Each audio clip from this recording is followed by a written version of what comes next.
Puji nama Tuhan, Shalom saudaraku yang kekasih. Kita bersyukur hari ini di mana kita kemarin telah memperingati dan kita telah merenungkan kembali bahwa pengorbanan Tuhan Yesus yang sangat luar biasa, yang tidak bisa saudara dan saya balas, yaitu dengan memberikan hati hidup kita untuk Tuhan. Dengan itu, kita mau memberikan yang terbaik buat Tuhan. Memang kita tidak bisa memberikan yang terbaik seperti Tuhan memberikan yang sangat-sangat terbaik. Tetapi, biarlah lewat hidup saya dan saudara, kita mau terus menyenangkan hati Tuhan. Hanya Kau, Tuhan, di hidupku, amin. Kau berikan hidup yang baru, darah-Mu menyucikan, pulihkan hidupku. Ku nyatakan Kaulah segalanya, Engkaulah sumber, Engkaulah sumber pengharapan. Kuasa-Mu Tuhan, kuasa-Mu sanggup menyembuhkan, amin. Jiwaku pun berserah hanya kepadamu, Yesus, Kaulah segalanya. Karena salib-Mu, karena salib-Mu, ku hidup. Karena salib-Mu, ku menang. Engkau yang berkuasa, sanggup untuk melakukan mujizat-Mu. Karena salib-Mu, oh, ku hidup. Karena salib-Mu, ku menang. Oh, Engkau yang berkuasa, sanggup untuk melakukan mujizat-Mu di hidupku.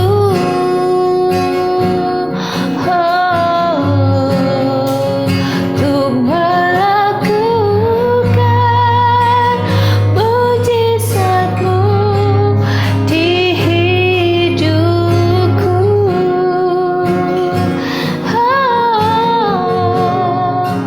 Untuk melakukan mujizat-Mu di hidupku.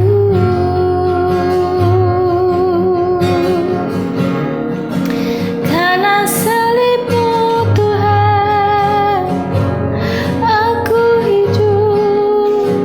Terima kasih buat penebusan-Mu. Terima kasih Tuhan.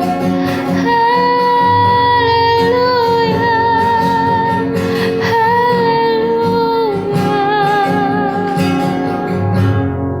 Karena salib-Mu Tuhan, kami boleh ada sampai saat ini. Karena salib-Mu Tuhan, kami boleh ditebus dengan darah yang mahal. Sungguh Tuhan, Engkau yang termulia, Engkau yang layak kami tinggikan, Engkau yang layak kami banggakan.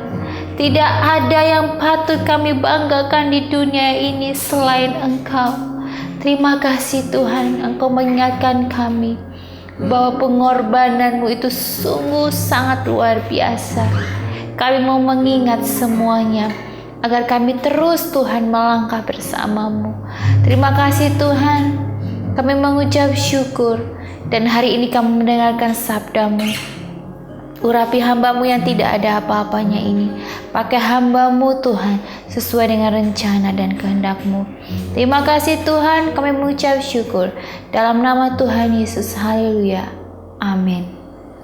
Puji nama Tuhan. Shalom saudaraku yang kekasih dalam Tuhan Yesus Kristus. Apa kabar saudara? Kita bersyukur bahwa kita baru saja memperingati di mana kita mengingat kembali pengorbanan Tuhan Yesus yang begitu sempurna buat saya dan saudara. Saya kalau melihat dan mengingat kembali ya, bagaimana Tuhan itu sangat-sangat luar biasa. Kenapa sangat luar biasa? Ketika Paskah ini ya mengingatkan bahwa darahnya tertumpah. Untuk apa sih? Untuk menebus dosa saya dan saudara. Sehingga saya dan saudara sampai saat ini boleh dimerdekakan, boleh dimenangkan ya, karena ada pengorbanan Tuhan Yesus yang luar biasa. Ya, manusia tidak bisa sama seperti Tuhan Yesus yang sudah mengorbankan seluruh jiwa tubuhnya untuk menebus dosa manusia. Saya kalau ada di posisi Tuhan Yesus, terus terang saya tidak mampu, saudara.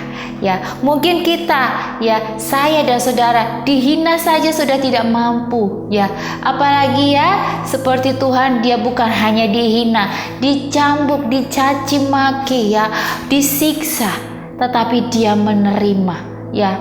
Saudara, beberapa dari kita mungkin dalam rumah tangga, ya, dalam hidup lingkungan, dalam hidup pekerjaan, kita merasa bahwa kita di lingkup yang tidak adil, atau di lingkup yang tidak mensupport kita, atau di lingkup yang menjauhi kita karena kita berbuat kebaikan, ya saudara.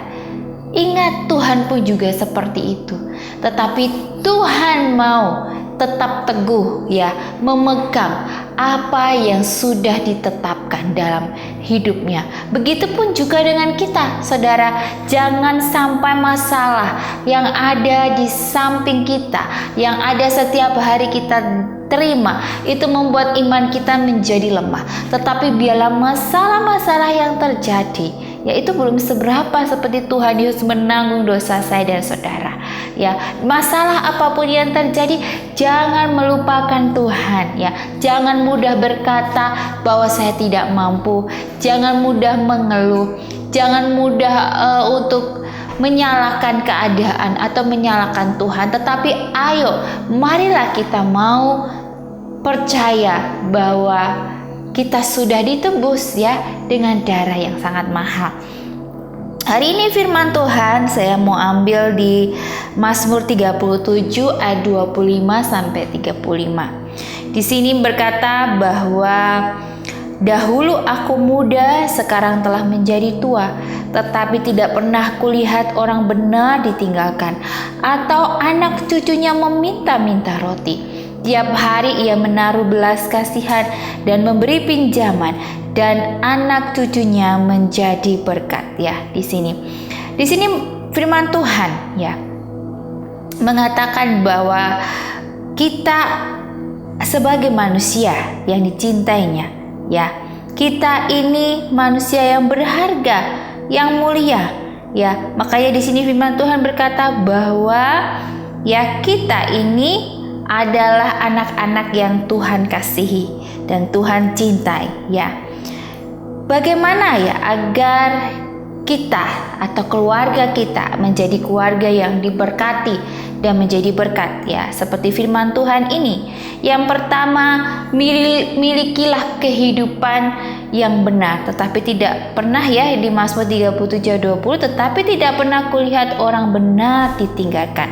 Orang benar itu bukan didefinisikan dengan orang yang tidak melakukan kesalahan, orang yang suci, ya, orang yang baik-baik saja, tidak. Tetapi di sini Tuhan berkata bahwa orang benar adalah orang yang believe, yang percaya kepada Tuhan Yesus, ya.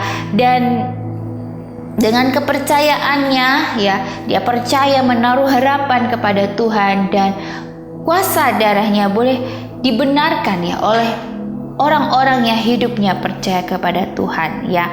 Karena di sini firman Tuhan berkata bahwa sebab kamu tahu bahwa kamu telah ditebus dari cara hidupmu yang sia-sia yang kamu warisi dari nenek moyangmu itu, bukan dengan barang yang fana, bukan pula dengan perak dan emas, ya, melainkan dengan darah yang mahal, yaitu darah Kristus yang seperti darah anak domba. Di sini firman Tuhan juga berkata bahwa ya kita ini harus hidup benar. Bagaimana seorang itu atau kita menerima penebusan ya dengan darah yang mahal, yaitu bukan dengan serta-merta orang yang berdosa ya, atau orang yang terus-menerus melakukan kesalahan dan tidak mengingat Tuhan, ya, tetapi di sini adalah orang yang benar, orang yang bukan berarti orang yang suci, tetapi orang yang berdosa, yang memiliki kesalahan, tetapi ya hidupnya mau meletakkan kepada Tuhan dan percaya. Ya, orang yang percaya kepada Tuhan ya hari-harinya penuh dengan apa, saudara? Sungut-sungut atau keluh kesah. Ya, yang pasti kalau orang itu dekat dengan Tuhan, dari cara pandangnya, dalam berkatanya, ya pasti akan menunjukkan buahnya. Buahnya apa sih? Buahnya yang menyenangkan hati Tuhan, ya. Karena gini, beberapa banyak sekali dari sekitar kita, teman kita, keluarga kita, ya, saya sering diperhadapkan dengan orang-orang yang sharing bahwa hari-hari ini mereka dipertemukan dengan orang-orang yang toksik, orang-orang yang selalu berkatanya negatif, ya, orang-orang yang hidupnya itu selalu menghakimi, ya, dan merasa bahwa dirinya yang paling benar, ya, saudara. Nah, disinilah kita ini sebagai anak-anak Tuhan, ya, apakah kita akan menelan mentah-mentah omongan orang atau kita mau mengambil sikap bahwa kita tidak boleh terpengaruh, ya. Maka itu dalam hidup ini kalau saudara tidak menyertakan Tuhan dalam segala keadaan apapun, saya jamin saudara tidak akan kuat, ya, tidak akan mampu melewati semuanya. Maka saudara butuh Tuhan setiap hari, bukan saat ada kepepet baru cari Tuhan, baru berdoa sungguh-sungguh, enggak, tetapi setiap hari saudara itu butuh kekuatan dari Tuhan. Karena itu tadi, ya, banyak dari kita atau mungkin saya dan saudara pernah mengalami bahwa dari perkataan saja bisa menjatuhkan seseorang atau bisa membuat seseorang itu menjadi putus asa, ya. Jadi untuk itu bagaimana kita menyikapi omongan-omongan orang yang mungkin ingin menjatuhkan keluarga kita atau karir kita, ya. Bagaimana kita menghadapinya? Apakah dengan melawannya? Tidak, tetapi kita hanya perlu diam. Diam bukan berarti kita ngalah atau kalah, tetapi diam adalah emas. Karena kalau orang diam itu dijamin dia tidak akan berkata yang menyakiti, ya. Ya gimana wong diam, ya. Jadi kalau orang diam itu pasti dijamin tidak akan menyakiti. Karena memang itu lebih baik, ya. Lebih baik diam dan lebih baik kita berserah aja kepada Tuhan, ya. Tapi tidak usah dimasukkan dalam hati. Karena hati-hati juga ketika kita memasukkan sampah ke dalam pikiran hati kita, maka itu akan berdampak, ya, kita akan bawa pulang, berdampak kepada suami kita, anak kita, istri kita, jadi kena, ya. Untuk itu berhati-hatilah memasukkan segala sesuatu dalam pikiran dan hati saya dan saudara. Jangan sampai hal-hal negatif itu masuk dan kita bawa pulang menjadi sampah buat keluarga, ya. Tadinya harmonis, ternyata ya ribut karena memang kita terpengaruh dengan kondisi di luar, ya. Untuk itu perlu banget kita ini menyertakan Tuhan setiap hari dalam segala pekerjaan, dalam segala apapun harus menyertakan Tuhan. Agar apa? Agar kita ini sebagai anak-anak Tuhan, supaya kita tidak terjebak dalam tipu muslihat iblis. Amin, saudara. Dan firman Tuhan juga mengatakan bahwa kita harus takut akan Tuhan. Selain kita hidup benar, kita juga harus hidup takut akan Tuhan. Karena orang yang hidup takut Tuhan tuh pasti dia akan mendekatkan diri kepada Tuhan, ya, menjauhkan diri dan membenci dosa, dan pasti melakukan kebenaran firman Tuhan, ya, dan yang pasti dipraktekkan, ya, bukan hanya sekedar sebagai rutinitas, tetapi kita tidak mempraktekkan, ya. Karena saya mendengar juga, ya, unik sih sebenarnya, karena banyak keluarga yang men-sharingkan, jadi ada suaminya sibuk pelayanan, ya, ada istrinya sibuk pelayanan, ya, sibuk di luar, pokoknya kalau pelayanan itu dia menomorsatukan, ya, sampai-sampai keluarganya keteteran, sampai-sampai anak-anaknya itu sibuk sendiri demi mereka tenang, diam, dikasih gadget kayak gitu, ya. Dan saya menyadari bahwa saya juga dulu seperti itu. Ketika saya berpikir bahwa saya lagi ada kerjaan yang banyak nih, jadi anak saya kasih gadget gitu, ya. Tetapi ketika itu tiba-tiba Tuhan memberikan suatu feeling atau alarm sebenarnya buat saya sebagai orang tua.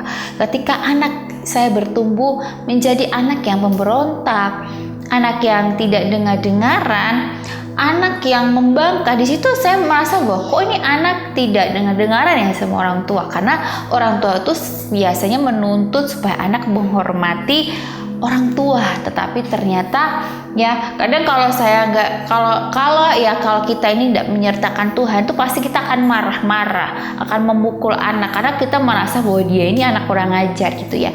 Tetapi di sini saya belajar bahwa ketika anak kita memberontak, anak kita mulai melakukan hal-hal yang negatif, itu berarti ada alarm sebenarnya untuk orang tua, ya. Itu alarm dari Tuhan sebenarnya. Tuhan mau mengingatkan orang tua, jangan sibuk mengejar hal dunia, ya, jangan sibuk mengurus pelayanan aja di luar, atau pekerjaan Anda beres atau pelayanan Anda beres tetapi anak Anda tidak beres, ya.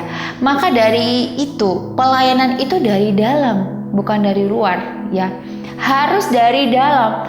Dalamnya beres, pasti di luar beres, ya. Jadi kalau kebanyakan ya dari kita, misal ya, saya ini kan suka sharing kepada saudara nih, ya, lewat YouTube. Kalau saya sharing, saya harus memastikan dulu bahwa suami saya, anak saya beres, ya, beres dulu dalam hidupnya, dalam perilakunya, supaya saya nggak jadi batu sandungan nanti ketika saya sharing seperti ini. Saya mengatakan hal-hal kebenaran untuk saudara mendengarkan, tetapi ketika saya di dalam rumah, saya tidak mengatakan hal yang sama, atau saya tidak membentuk keluarga yang takut Tuhan, ya sama aja, ya, saudara, sama aja keluarga berantakan tapi kita sibuk pelayanan. Yang penting pelayanan, nomor satu pelayanan. Apa sih makna pelayanan, saudara? Yang saudara artikan pelayanan itu adalah ketika dari dalam rumah beres, ya. Pastikan kalau kita suruh orang lain ke gereja, anak kita harus ke gereja juga, ya. Begitupun juga suami kita, istri kita, ya. Pastikan kita ke gereja semua, ya. Jangan sampai kita ini menyuruh orang untuk ke gereja rajin, tetapi anak kita sendiri nggak pernah ke gereja, ya. Jangan sampai itu menjadi batu sandungan, ya. Makanya saya selalu berhati-hati dalam bertindak, dalam berpikir, karena terutama yang terpenting dalam hidup ini adalah ketika pelayanan itu dari dalam, ya. Ingat, pelayanan itu dari dalam, ya. Ketika mungkin sudah berpikir bahwa bagaimana sih agar memiliki keluarga yang diberkati dan menjadi berkat, ya. Karena kalau keluarga dari dalam aja nggak bisa jadi berkat, bagaimana ya kita kalau mau keluar gitu kan. Jadi pastikan kalau dalam rumah itu kita itu beres, ya, istri suami hatinya beres, sama anak juga beres, ya, pasti percaya deh, ya, rezeki itu tidak akan pernah putus, bahkan mengalir dengan ikhlas. Kenapa? Karena kita mengutamakan keluarga, ya. Keluarga itu penting, ya, penting, ya. Dari itu fondasi, sebenarnya itu fondasi kita. Ketika kita, ya, mau menjadi terang bagi sesama, ya harus jadi terang dulu di dalam, ya harus terang dulu buat suami, buat istri, buat anak, buat orang tua, buat kakak, buat adik, harus jadi terang dulu di dalam. Nanti kalau sudah jadi terang, ya pasti di luar itu juga akan terpancar. Saudara juga nggak perlu woro-woro bahwa saudara itu akan lagi menjadi terang, nggak usah. Karena apa? Karena itu sudah akan terlihat dari perbuatan, dari cara pandang kita, cara berpikir kita, ya. Untuk itu perlu menyertakan Tuhan dalam setiap keadaan, ya. Orang yang takut Tuhan, ya kehidupannya senantiasa mendekatkan diri, menjauhkan hal-hal yang dari dosa, ya, terus juga makan kebenaran firman Tuhan, ya. Yang kedua adalah yang penting praktekkanlah kehidupan yang penuh dengan kemurahan dan belas kasih, ya. Jadi di sini berkata bahwa dalam keluarga, ya kita harus punya hati yang baik, yang murah hati, penuh belas kasihan, ya. Harus bisa saling bekerja sama dengan suami atau dengan istri dalam hal apapun, apalagi dalam hal rumah tangga, ya.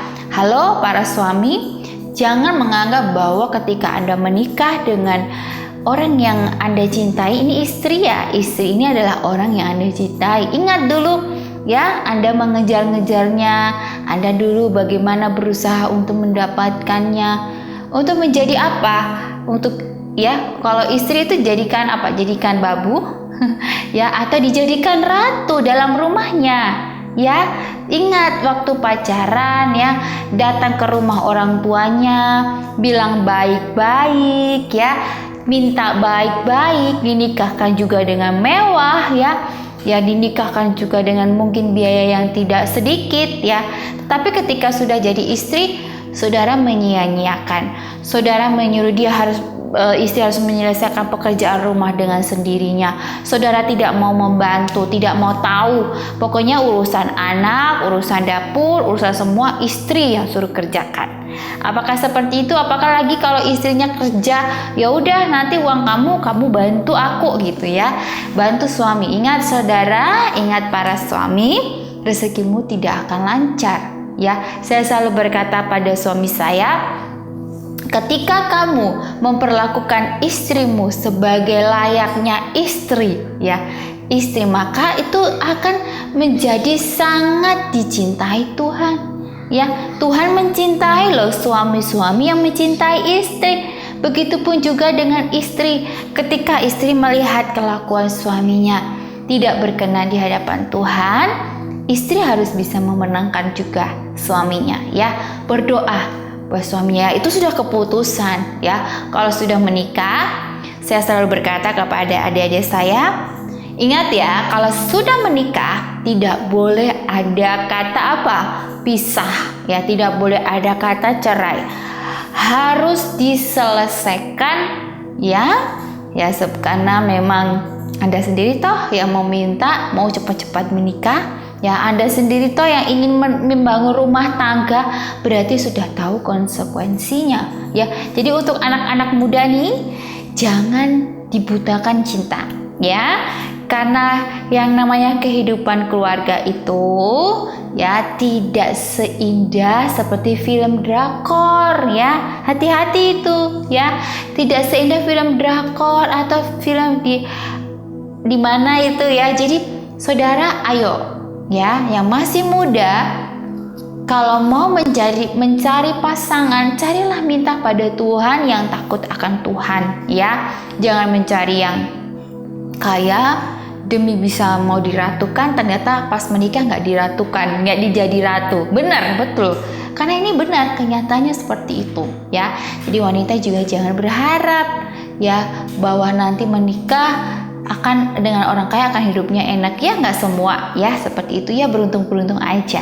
Tapi mintalah pada Tuhan bahwa pasangan yang takut Tuhan, ya, pasangan yang mengasihi Tuhan. Kalau mengasihi Tuhan, dia tidak akan menyakiti saudara, apalagi perempuan, hati-hati, ya. Karena kalau mencari suami salah, bisa-bisa dipukulin terus, mau. Ya, mungkin kalau pas pacaran gak kelihatan, bermukul-mukul kan belum jadian. Coba kalau sudah jadi istri, ya, salah sedikit dipukul, ya. atau diselingkuhi, ya itu sudah pilihan. Nah ya, jadi kalau sudah masuk rumah tangga nggak boleh ada kata ya gimana sudah nggak cocok, nggak bisa, karena memang sudah jadi keputusan. Makanya saya selalu mengatakan bahwa harus sungguh-sungguh cari Tuhan dulu baru cari pacar ya.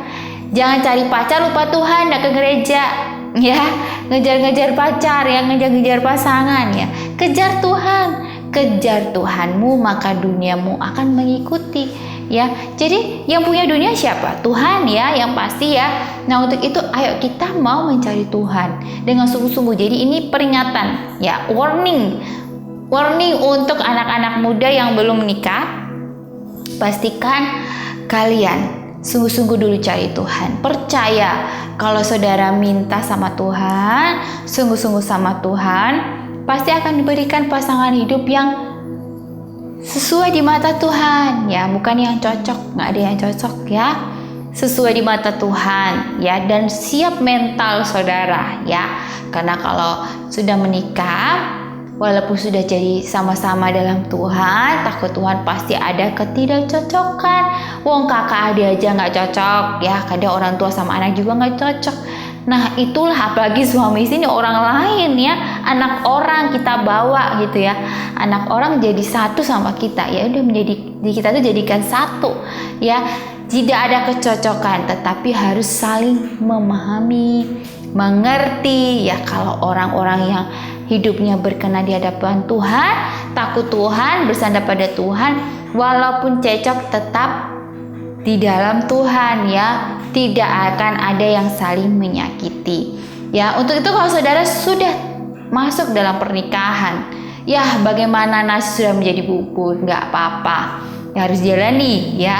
Tetapi ingat saudara, kalau melihat suami Anda tidak sesuai, saudara bawa dalam doa, ajak ngobrol, tapi jangan dengan emosi atau pada saat lagi tidak tepat momennya, tetapi ajaklah ngobrol dari hati ke hati. Jadi harus punya me time.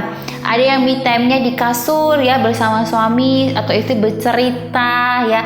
Atau kalau saya biasanya bangun pagi, duduk sebelum berdoa, kami sharing cerita. Itu penting sekali untuk tidak untuk meminimalisir miskomunikasi antara suami istri. Jadi suami istri harus wajib saling sharing, komunikasi ya, bangun komunikasi supaya tidak ada saling curiga dan salah paham.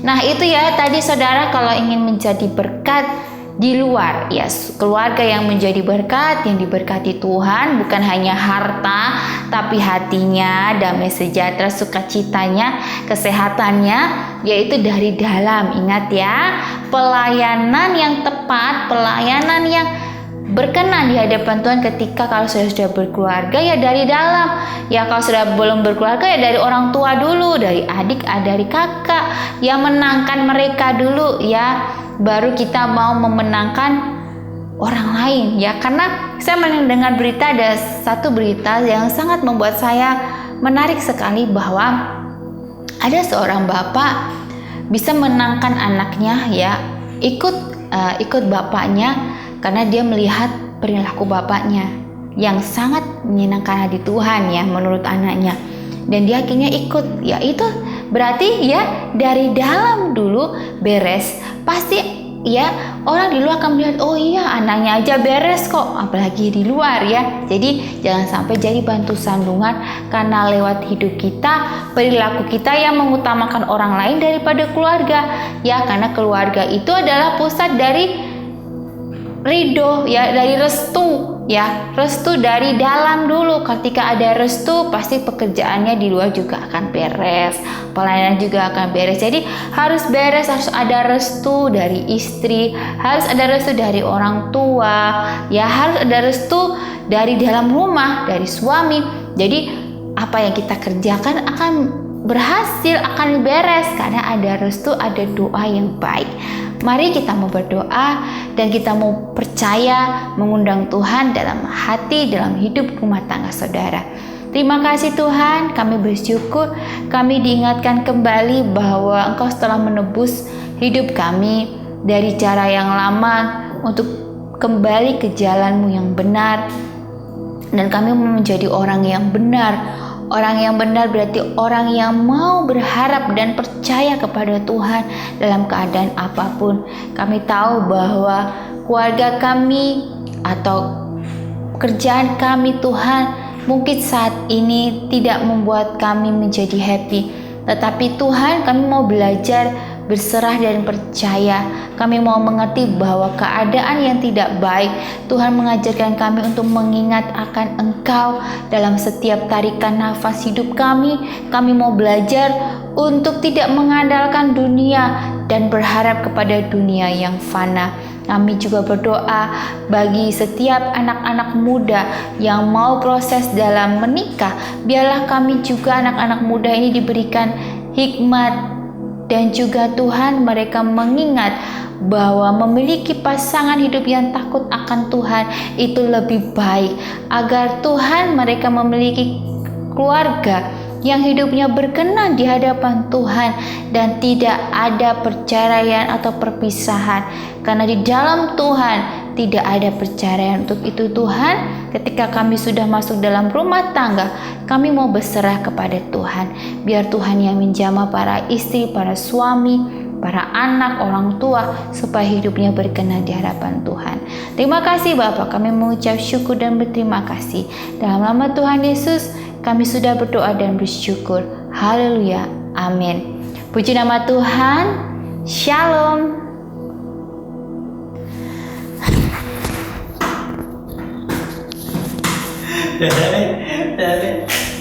Pusing. Halah.